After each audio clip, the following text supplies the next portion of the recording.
Hi, this is Joe Gilmore, and welcome to the video version of my blog on the Watchmen TV series. I uploaded this blog earlier in the year, in March of 2020, and it can be found in the archives section at batshitcave.blogspot.com. As 2020 comes to a close, I wanted to revisit this blog and the symbolism and observe how it seems to correspond pretty closely with a lot of what's going on today, with the pandemic and the election and the racial division, protest, mayhem, and the destruction. I think that there is there are signs that both our entertainment and the events that occur in reality are designed by the same mad architect, and that's kind of what's behind most of my blogs. If you've seen some of the other ones. So before I get into this, I want to talk about Satan for a moment. And you don't have to literally believe in Satan to appreciate the concepts behind the idea of Satan, because it really just comes down to the human mind and a tendency for evil and the need to dominate others and control. So what's happening here in this Trump card here? Well, there's a couple. They kind of look like Adam and Eve. You know, they're naked. They look like maybe they just came out of the Garden of Eden, and they're maybe innocent and kind of naive. And they're chained up. They're slaves to Satan, apparently. But they don't look too upset about it, do they? They look kind of content. So who in their right mind would be okay with being a slave to Satan? You know, we don't want to be slaves, right? We want to be free. All of us want to be free. So if you notice, the chains are loose around their necks. So what does that mean? They can take the chains off anytime they want. So they're in this situation by their own free will. So they must think that this is somehow okay. So how did this happen? Well, Satan is the father of lies, right? He's the great deceiver. Greatest trick he ever pulled was convincing you he didn't exist. Well, he's probably deceived these people and made them think that somehow this was an advantageous situation for them. But Satan, the idea behind Satan is that he doesn't do anything for anyone else unless he's got something to gain from it. As soon as he's done with you, he casts you aside, but he'll dangle something in front of you that looks shiny or that looks appealing, and he'll lie to you and make you think that it's good for you, even if it's killing you. So this kind of sums up what's happening in the world. And the reason why so many people are confused right now and, oh my God, what's going on? And, why is my business gone? And why is my money gone? And why is the economy being destroyed? And why are these protests coming? And why are they destroying buildings? And why is racism such a huge issue all of a sudden? Well, if you've been following the symbolism and, you follow people like William Schnobellum and Jordan Maxwell and Bill Cooper, you would have seen all this coming, and you would have known that it was going to happen, and it would all make sense to you. Does it suck any less? No. I mean, I'm afraid too. We're all afraid. We're all human beings here. But to know your enemy is to have a fighting chance. If you don't even know who your enemy is, you don't even know who to fight. We're all fighting our neighbors. We're all fighting each other, and you can hear the laughter of the devil in the background because it's all by design. This is what he wants. We're playing right into his hand. Not all of us, but a lot of us. So when we look at the symbolism here, this is what we're uncovering. If you remember the movie Angel Heart, Robert De Niro's character, he plays Lucifer. And he says, you know what they say about snakes? They leave slime in their tracks. So the symbolism, this is the snake's tracks, what we're going to look at here. So let's take a look at Adrian Veidt, this character in the Watchmen TV series. And so what stands out here? Well, he's got this funny outfit on, and what stands out to me is this eye. What is that eye all about? And why does it look like there's a triangle around it? Where have I seen this before? Well, we've seen it on the back of a $1 bill. So if you're familiar with U.S. money, you've been staring at this your whole life. It's an eye inside a triangle with rays of light behind it. What does that mean? Novus Ordo Seclorum.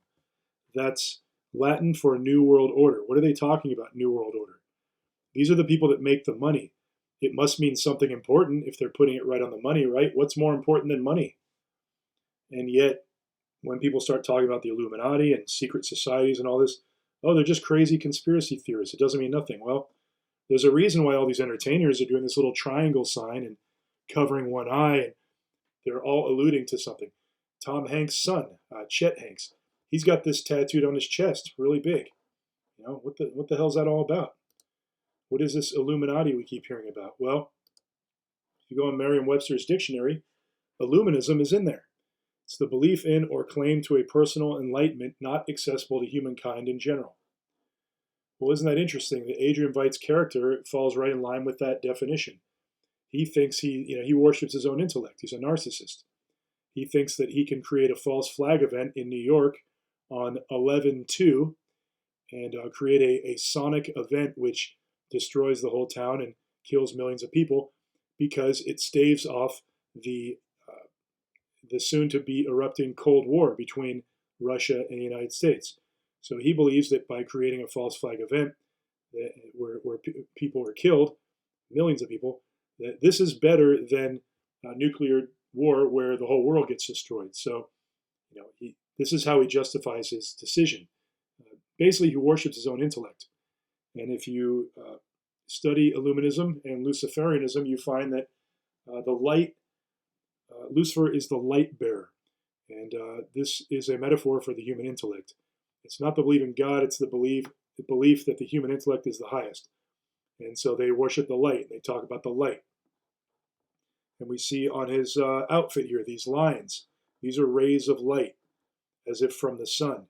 The same ones that are shining behind the eye of providence that we just saw on the dollar bill. And a king's crown usually has a corona on it, right? And it's gold. Gold is the color of the rays of the sun. It's supposed to represent. Ancient pharaohs wore gold. All the ancient kings, they all wore gold because it represents royalty. It's a precious metal. So the rays of the sun, think the Son of Man, the light of the world, Jesus, the king. People bow before the king. People kneel before the king because he's the divine authority. He's supposed to be authorized, by God, basically. So he's the representative of God on earth. So that's all consistent. All this symbology with his character, and the color purple is also corresponding with royalty. Color purple has been associated with royalty, power, and wealth for centuries. In fact, Queen Elizabeth I forbade anyone except close members of her royal family to wear it. Think of Prince and his purple rain. What's a prince? A prince is the son of the king. Purple rain. We think of rain falling from the sky, right? No. It's a double entendre. R-E-I-G-N, rain. Royal authority. That's what the word rain means. Prince in the Revolution. What revolution is he talking about? The American Revolution? The French Revolution? What does he mean by this? Who does he really work for? Or who did he work for? And why did he denounce his name? Why did he say, I don't want to be called Prince anymore? I don't want to be the symbol of your monarchy. I don't want to be your purple rain. And in fact, I'm a slave. And he wrote slave on the side of his face and went on tour like that. What's he talking about? How could you possibly, you're at the top, you can't get any higher than Prince. You're filthy rich. You've got women and all kinds of people falling at your feet. Everyone loves your music. You're talented. You can dance. You can sing. You can do it all. What do you mean you're a slave? How can you be a slave to anybody? Well, obviously, there's more going on up there than we realize. There's more to these talented people, these famous people, than we think. They're part of a construct that is not what it seems like from the outside. And we know that Prince's death was very mysterious. And a lot of people don't buy it, that he died the way that they said. And I'm one of those people. I haven't looked into it much, but you just get that feeling in your stomach that something ain't right. And what you need to do is act on that feeling and research and find out what happened and get to the truth and tell other people. Don't wait for the mainstream media to do it. Anyhow, so another thing that I saw that was interesting along these same lines is that Regina King was on the cover of People magazine recently. Look, December 14th. This is very recent. and she plays the main character in the Watchmen TV series. She plays Sister Night.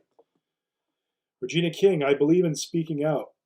The reigning queen. Look, R-E-I-G-N. There's that word again. Reign, queen, king. What are they talking about here? Opens up about her amazing journey and paving the way for others. So I don't know how she became the queen of Hollywood. And they're also saying People Magazine is saying she's one of the 100 most influential people on the planet. How do they quantify that? I mean, she's pretty, she's a good actor, but when did she become like the queen of this and that, and the most influential person and all that? Is People Magazine just trying to sell you something? Are they stating a fact, or are they telling you, hey, you need to believe this? Paving the way for others. They're really putting her up as some kind of like leader of something, some king, some queen. And they also they're doing it with color too. Look, this color purple. It's the same color that he's wearing, that Adrian Veidt's wearing. I'm not a genius. I'm not a prophet. I'm not some. This is just symbolism. This symbolism is common. You start seeing it everywhere when you really look at it.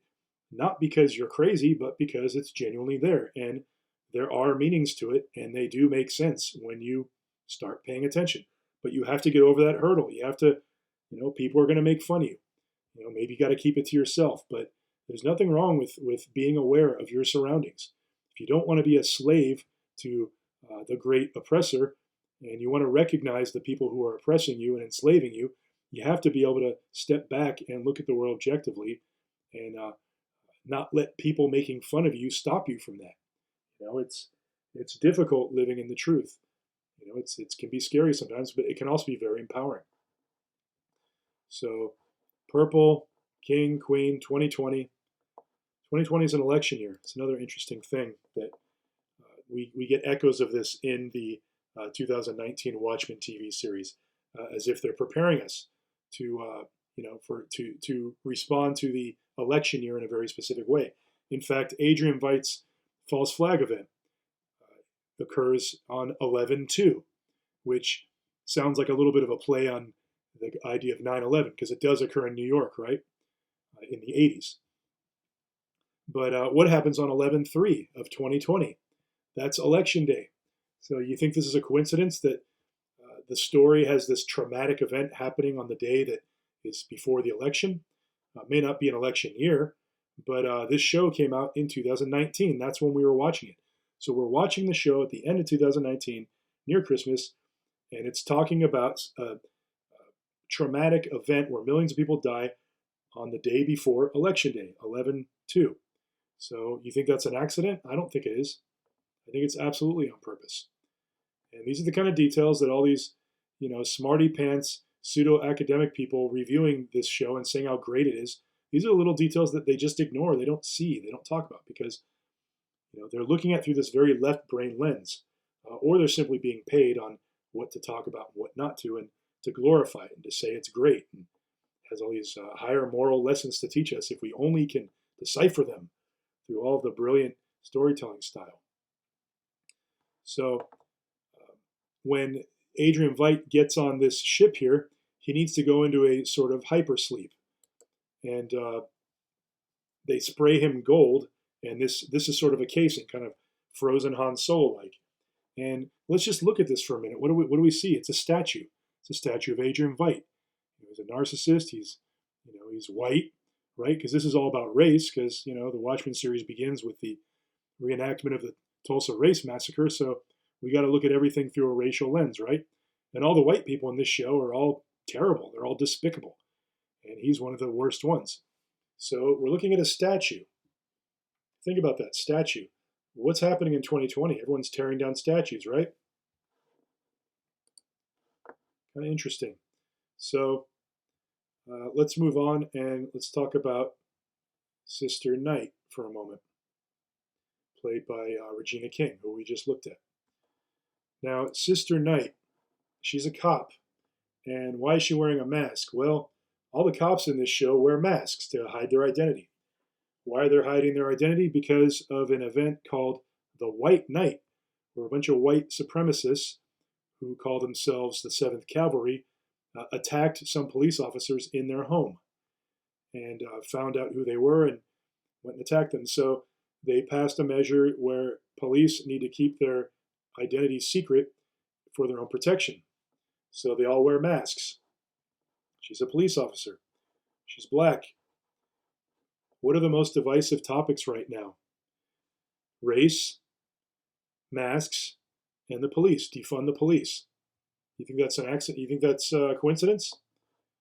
You think they're messing around with us a little bit here? I have a feeling they are. One thing I forgot to mention about Adrian Veidt and this whole eyeball thing, the squid that he conjured up in his false flag event, and by the way, false flag event doesn't mean it didn't happen, doesn't mean people were not killed.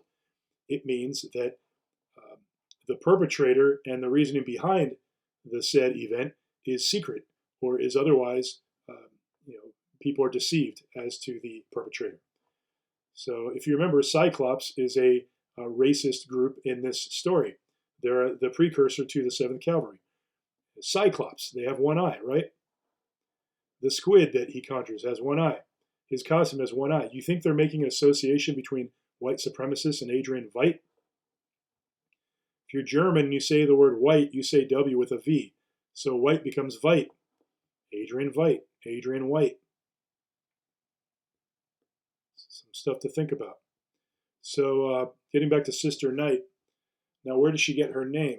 She got her name from this film, which is fictional, but in the movie, this is a film that she watches when she's a kid. And it's a blaxploitation film, but in this world, in the world of the Watchmen, they call it a black mask film. And look, she's wearing a black mask.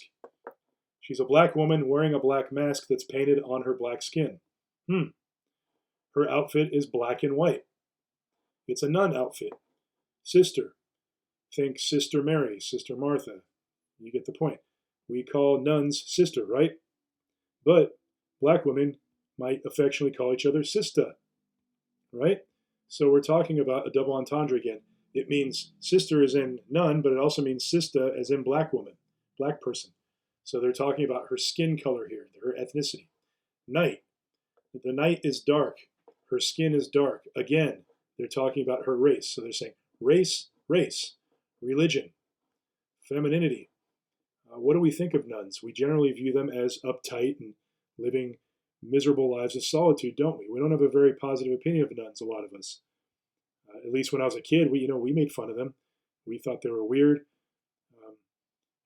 So how many black nuns have you seen? I don't know if I've ever seen any. I'm not saying they don't exist, but they're taking stereotypes and switching them around for entertainment value. Or is it more than that? She's here kicking all this ass, and she's about to blow you away, the nun with the mother effing gun. She's got her hair poofed out into an afro, and this is this type of film is in the tradition of blaxploitation. So let's look at what blaxploitation is. Blaxploitation is an ethnic subgenre of the exploitation film that emerged in the United States during the early 1970s. The films, while popular, suffered backlash for disproportionate numbers of stereotypical film characters showing bad or questionable motives, including criminals, etc. However, the genre does rank among the first in which black characters and communities are the heroes and subjects of film and television, rather than sidekicks or villains or victims of brutality. So, Sister Night's character is named after a character in a blaxploitation film. So, she's essentially a blaxploitation character as well. They're just kind of removing it cleverly by making it part of the story, and they're sort of escaping the title. Quentin Tarantino has a lot of blaxploitation in his films, but he gets away with it for some reason because it's smart or something, or I don't know. I mean, we've all seen blaxploitation films. We all laugh at them. They're funny. They're dated. Ha ha ha! It's so funny that how blatantly racist that stuff was, but it's still happening. You're just not seeing it because you're living in a world of deception. A little pyramid in the background too. What's that all about? Red pyramid. What's this over here? Is that supposed to be the Freedom Tower in New York? Some interesting little stuff here. So we're talking about repressed femininity, racial issues, and all kinds of stuff in here. And this is what Sister Night named herself after. That's her idol. She wants to be that. So, the show is basically a science fiction story with a heavy racial theme. So they want us looking at the racial symbols and turning them over. Okay, let's do that. Let's not just repeat what all these other smarty pants wannabe academics are saying. Let's take, I'm taking my own point of view, seeing what I want to see. Maybe there's something here that is really there, but just nobody's talking about because they're too uncomfortable. A couple female cops here of Memphis, and you think about the defund the police movement, that's happening right now. She's a cop, Sister Night. She's got these rosary beads. Why is her face painted black? Well, we think it's because she is trying to be like Sister Night, but she's continuing the tradition of the black mask film. This is all about blaxploitation. It's not hiding her identity because look at her hands. You can see that she's a black woman.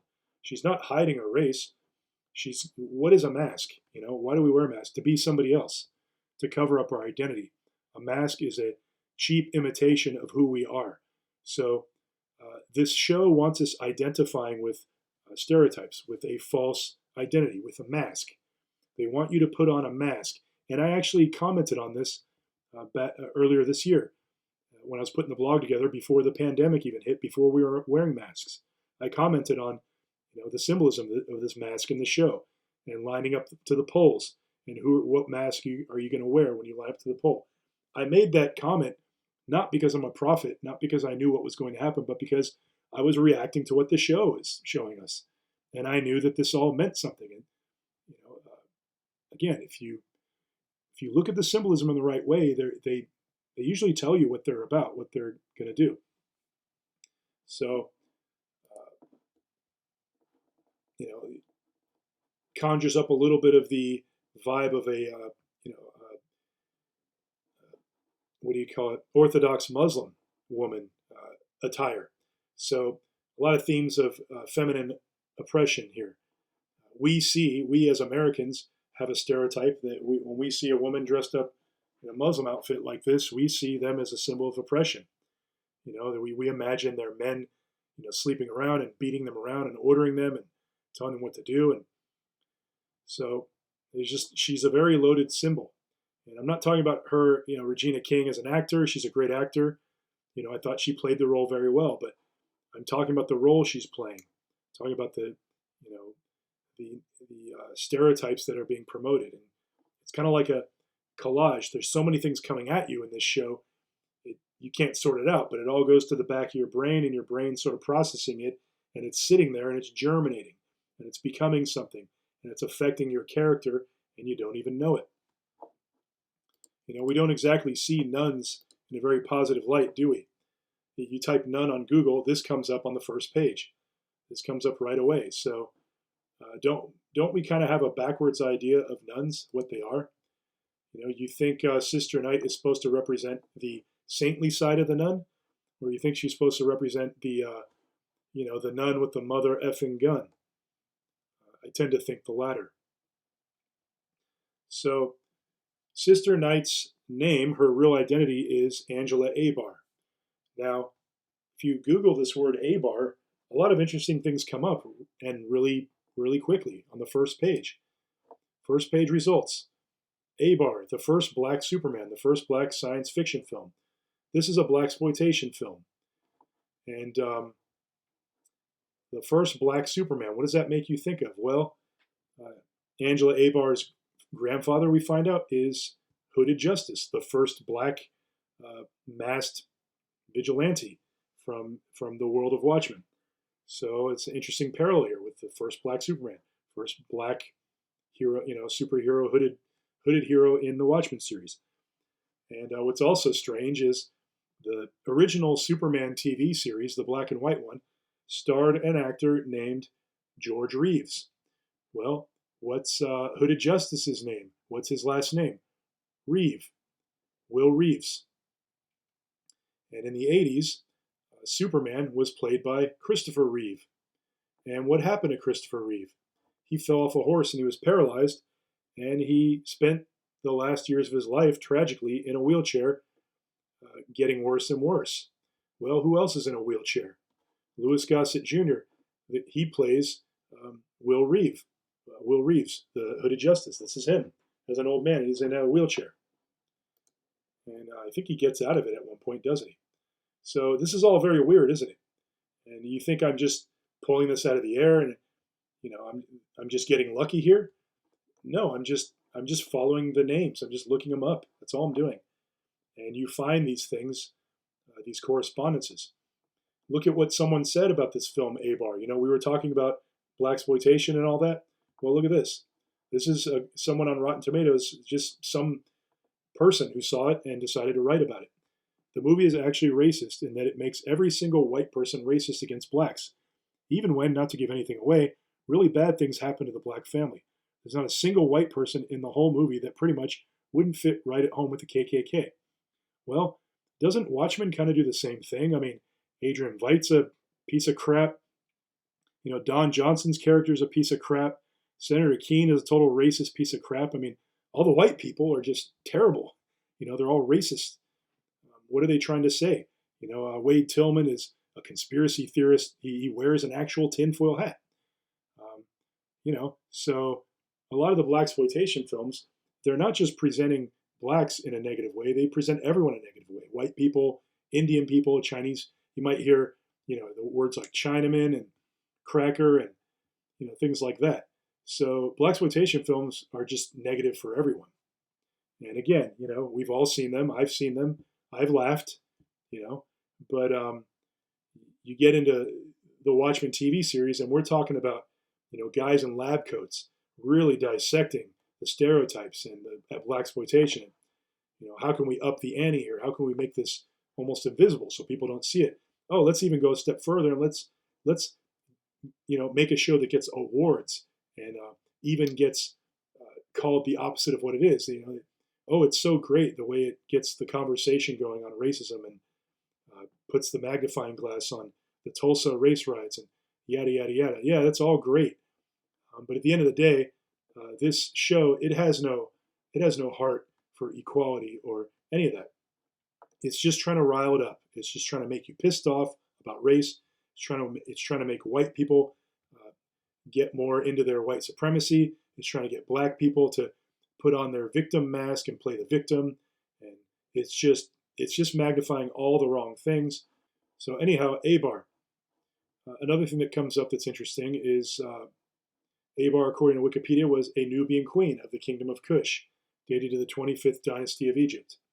So this is another divisive racial issue they're bringing up, just from the name Abar. And this is an interesting topic that's worth looking into, the idea that ancient blacks were held high places in ancient Egypt. And it may be true. I haven't looked into it that much, but it's a fascinating topic. But obviously, academics are arguing about this, like what's true and what's not true. So again, I think the point is divisive racial topic. So here we see Will Reeves as a young, hooded justice, and he's described in the wiki page for Watchmen. He's described as sadomasochistic. That means he hates himself. He hurts himself. And look at his face here. He looks like he hates himself, doesn't he? He's an amazing actor. This guy.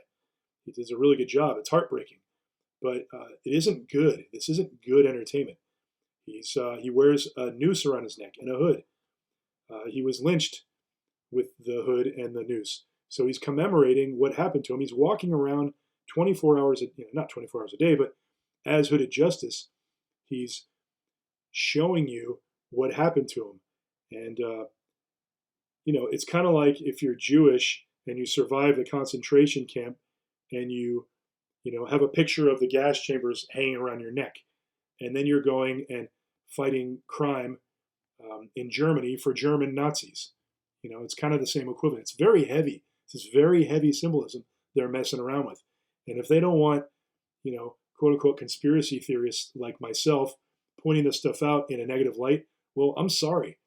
You don't just mess around with this imagery and get away with it because a bunch of smarty pants academics, are sitting there going, oh, you don't get it, pal. This isn't racist. This isn't bad. This is great. This is better. This is making society better. No, it isn't. This is terrible. He's wearing a white mask. He's got blue eyes here. Like, what kind of twisted crap is this? He has to pretend he's white so he can protect white people who would kill him if they knew who he really was. I mean, it doesn't make any sense unless you're trying to rile up, negative racial feelings and stereotypes. That's the reason for this. That's the heart and soul of what's going on here. I don't care what anyone says. They can lecture me all they want. I mean, I'll listen. I'll try to, hear the other side, but they're not going to try to hear my side. I know that because I've already butted heads with people over this. They don't want to hear it. Oh, you're a racist. You must be a racist just for pointing this stuff out. Okay, whatever you say, pal. I see black face. I see them messing around with a lot of that stuff. Now here's something else that I don't see anyone talking about. Milk and Hanoi. That's a play on the land of milk and honey. Land of milk and honey refers to it's in the Bible. It has to do with the Jewish promised land, but they're changing it to Hanoi, the capital of Vietnam.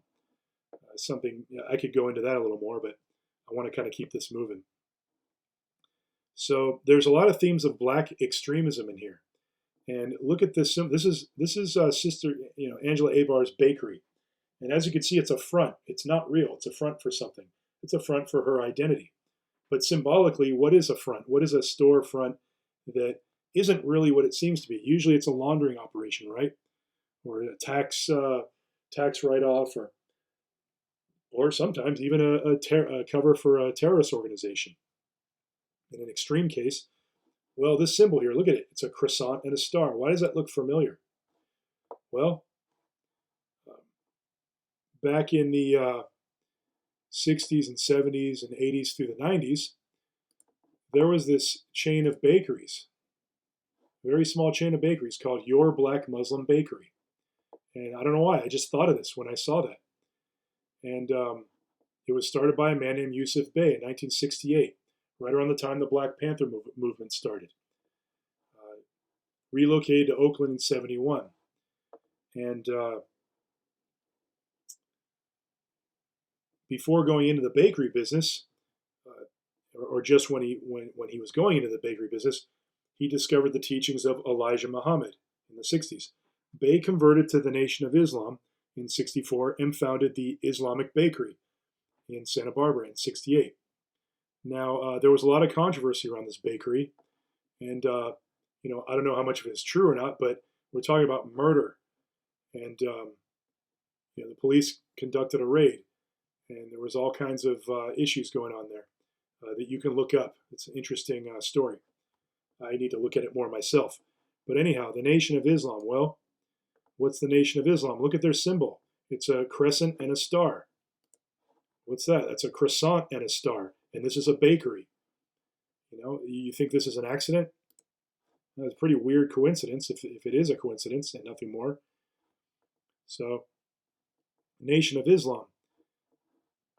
Critics have described the theology of the organization as promoting anti-Semitism and anti-LGBT rhetoric, promoting racial separatism, black nationalism, black supremacist beliefs.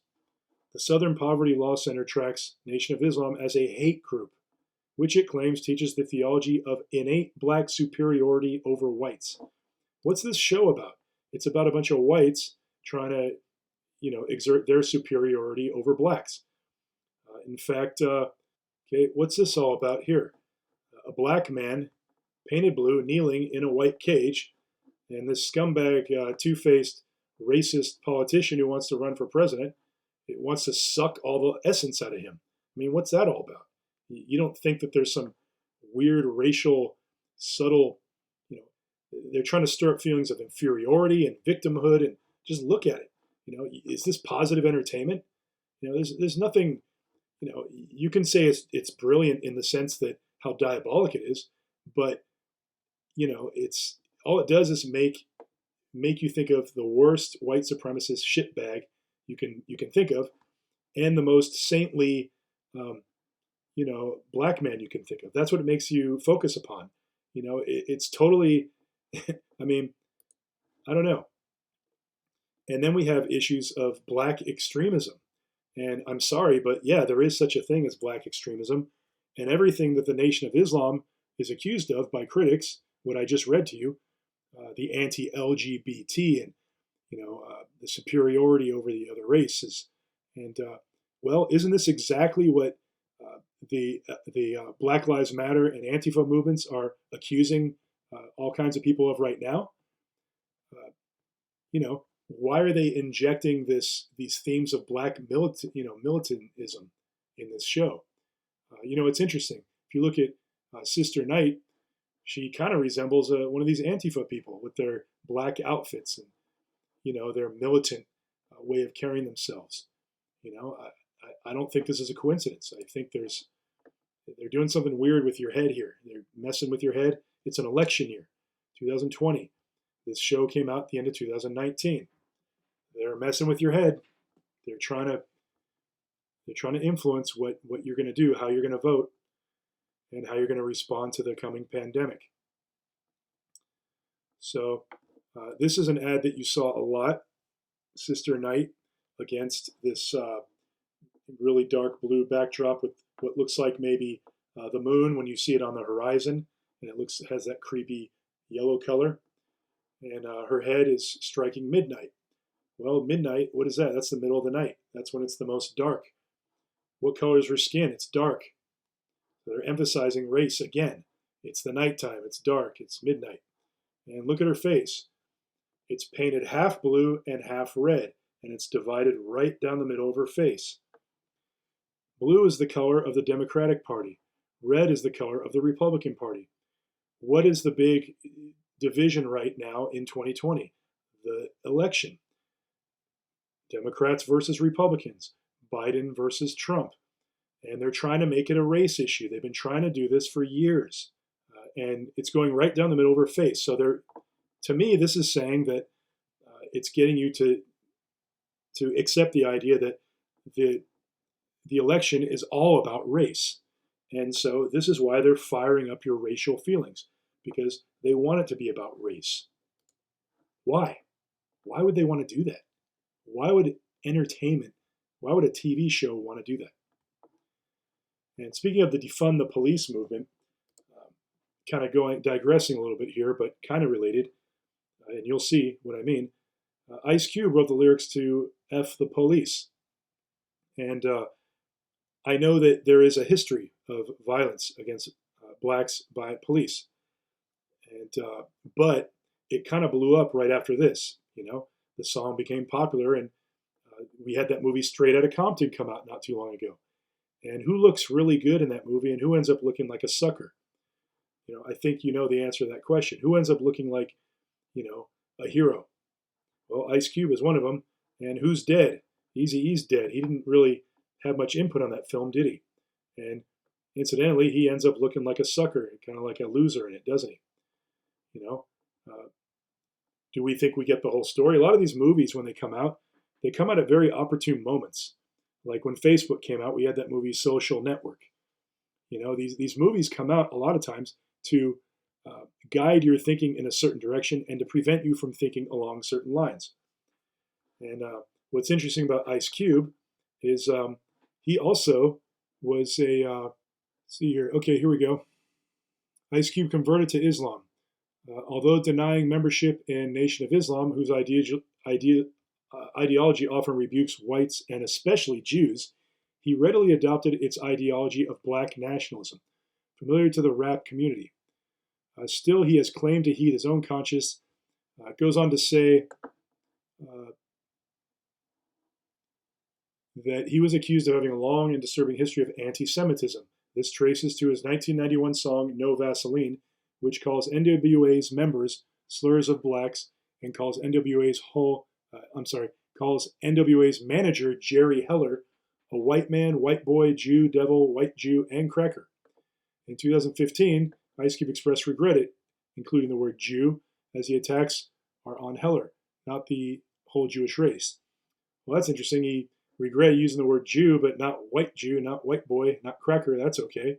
It's okay to be racist against white people because, hey, white people have been enslaving all the colored races for, thousands of years, so it's fair game with white people. But I'm sorry to tell you, the Chinese have an ancient expression that goes something like this: two Wongs don't make a white. Now, what's also interesting is that Eazy-E's daughter, she made a film, or was trying to make a film a few years back. She believes that her father was actually murdered, that there's a conspiracy there. And I think there's something to that. And a lot of people don't want to touch that with a 10-foot pole. The movie certainly didn't touch with a 10-foot pole. And Jerry Heller, if you look him up, he also thinks that there was some foul play there. I think there's more to this story. I think there's more to what happened to Eazy-E. Again, you look at these famous groups and these popular phenomenons, and you look at who ends up on top and who ends up dead, or who ends up on the bottom. And you got to ask questions sometimes. We should ask questions. So Rotten Tomatoes gave this show 96% on the tomato meter. Yet, this is the critics' ratings. Yet the audience gave it only 52%. So a lot of people obviously didn't like it. Not everyone saw all this racial symbolism and translated it as positive for society. Some people probably saw it more like me, like, hey, what's this all about? This is really just blaxploitation and whitesploitation and everything in between. And you look at the, you type Watchmen TV series, and on the first page you get these weird suggestions, what you need to know about Watchmen before watching it. CNET.com, everything you need to know about Watchmen. IndieWire, everything you need to know. Well, why do we need to know? Like, why do you need to tell us what we need to know? Don't we have our own brains? Can't we think for ourselves and decide for ourselves? They're telling you how to watch it. Like, you got to watch it this way. Don't watch it that way. Don't translate it the wrong way. Don't get the wrong idea, because this is all real positive and good for conversation on racism. And we need to talk about reparations and white supremacists secretly acting like senators, and that are going to run for president and secretly usher in a whole Nazi cult into society and get rid of all the blacks and bring slavery back, right? The show just suggests all this, and that's just okay with these critics, because, but it's true, isn't it? I don't know. I don't think it's true. Is it true that all blacks are Nation of Islam extremists? No. So, I don't know. It's not cool. Here's some more. I put Watchmen racist propaganda. That was the search I did. And I found some interesting results. Comics fanboys are pissed about HBO's Watchmen. It's woke propaganda. Right-wing conservative trolls are trying to review bomb Watchmen on IMDb and Rotten Tomatoes. So now they're saying that the reason why the Rotten Tomatoes audience score is low is because a bunch of right-wing white supremacists are review bombing it. Really? You really think that all these right-wing racist people are, saw it and said, oh, I'm going to review bomb this. That's what I'm going to do with my day. It's like now they're inventing a stereotype concerning the audience watching it. So it's not enough to control your mind while you're watching it and then control your mind by telling you what's so great about it and what you should see and what you shouldn't see. They go a step further, and now like, oh, you're a racist because you don't like the show. You're seeing it the wrong way. You must be a racist. Oh, anyone who doesn't like the show is a racist. It's kind of where it starts heading, which is ridiculous.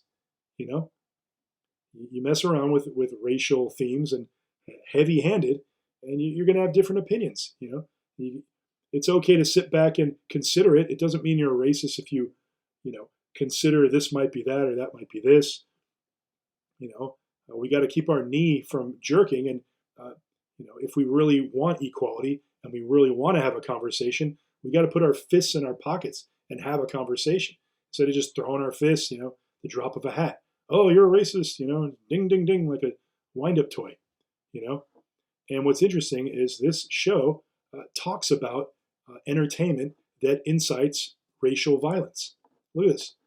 Remember this scene? This is where Hooded Justice finds the Cyclops headquarters and goes in there and kicks all their asses. And he finds that they're making propaganda films that are to be shown in black movie theaters in order to get them violent and get them fighting and to get a race war going. So, Mesmerism for the masses. They're putting it in the movie. Well, isn't that interesting? I'm talking right now about putting negative themes and ideas and symbols in order to incite a race war, more or less. That's what I'm talking about. And that's what they're talking about in the plot of the movie, or in the plot of the show. So, I mean, they bring it up in a fictional way, but they're actually talking about what they're doing, and they're waving it in front of you. Would they do it that obviously? They sure would, and they do it all the time. And we just don't see it. So Will Reeves exacts revenge finally after for years protecting white people who won't accept him.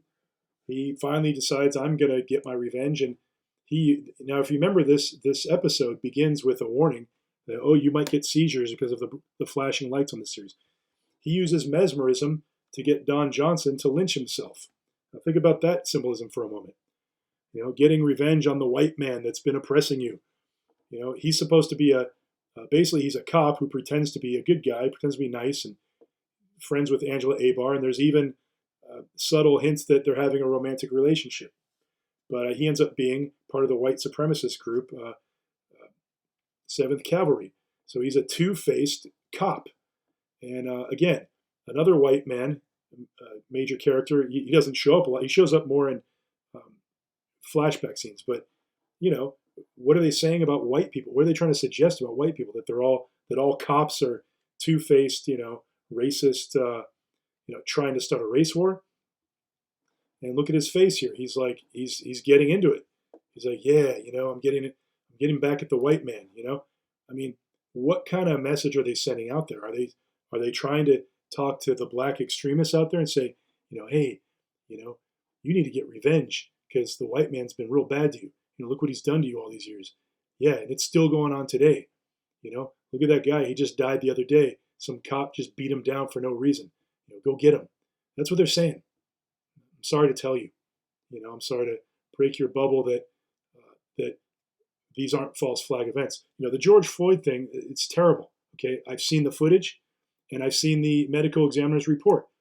The guy was, if you watch the entire video, the guy was saying, I can't breathe before he got out of the car, before any knee was anywhere near his neck.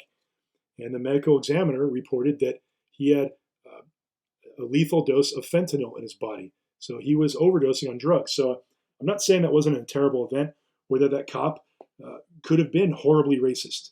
I don't like watching that stuff. It's terrible. But I mean, a false flag means that an event that is engineered a certain way to hide the identity and the motives of the person who put it together.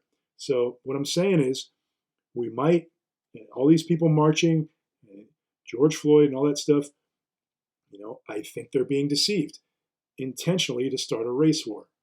And I think it's pretty obvious to a lot of people, but some people, they just don't want to accept it because they've been following the narrative too long, and it's too much. They can't swallow their pride enough to see it for what it is.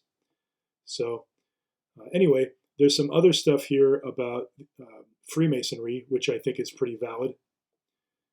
They talk about reparations, which is interesting. I knew this reparation thing was going to come up in the real world when I saw on this show. There's a lot of talk of reparations. I saw this article just the other day. Black votes should count twice. Vote reparations would empower us to replace oppressive institutions with life-affirming structures of equality. What's happening here is they're trying to get blacks all fired up about racism so they can get them to vote the way that they want them to vote. And then they want them to vote twice. Not because they want you to think for yourself and individually make your free choice to have two decisions. No, they want you to vote twice if you vote the way that they want you to vote. You think they're telling you to vote for Trump here? I don't think so. If you look up where the money for BLM goes, you'll see that they're handled by Act Blue. Act Blue handles all their money. Both the 2016 and 2020 Democratic presidential nominees, Hillary Clinton and Joe Biden, used Act Blue during their primary and general election campaigns. Bernie Sanders' 2016 and 2020 primary campaigns also used Act Blue for fundraising. So Act Blue, what does that mean? They want you to act blue, act like a Democrat. They're trying to turn you into a Democrat. Their purpose is to promote the Democratic Party. And these are the ones who handle Black Lives Matter's money. Hello, where's that money really going? Is it going to racial equality, or is it just going straight to Joe Biden? You know, another interesting thing, speaking of Joe Biden, just throw this in here as an anecdote. Go type antifa.com, www.antifa.com. Now, Joe Biden said that Antifa basically doesn't exist. It's an idea. It's not real. Well, that's funny because if you type antifa.com, it goes directly to Joe Biden's website. What does that mean? Does that mean that the same person that's paying for Joe Biden's candidacy is also paying for the riots? Look into who some of these rioters are. A lot of them have criminal records, and not just petty stuff, rape, abuse of children. Someone's paying for all this. I'm telling you, there's an architect here making all this happen. Now, a lot of people are probably saying, "Oh, you're just trying to advertise Trump now." Whatever. Okay, if it looks like that, then fine. It looks like that. But if you look at some of my older blogs, you'll see that I just call it how I see it, and sometimes I hit the mark, sometimes I don't. At the end of the day, I'm just an asshole with opinion, and you can take it or leave it. I'm just showing it to you, and hopefully it's making sense on some levels, and I try to be objective. But at the end of the day, you got to make your own decision. And hopefully something here resonated and gave you some information that is useful. So anyway, that's about it. You can look at the rest. There's more I could talk about with the Freemasonic stuff, but I think I covered most of it. And, just try to keep an open mind with this symbolism stuff, because we've got something to learn from it. And everyone take care out there.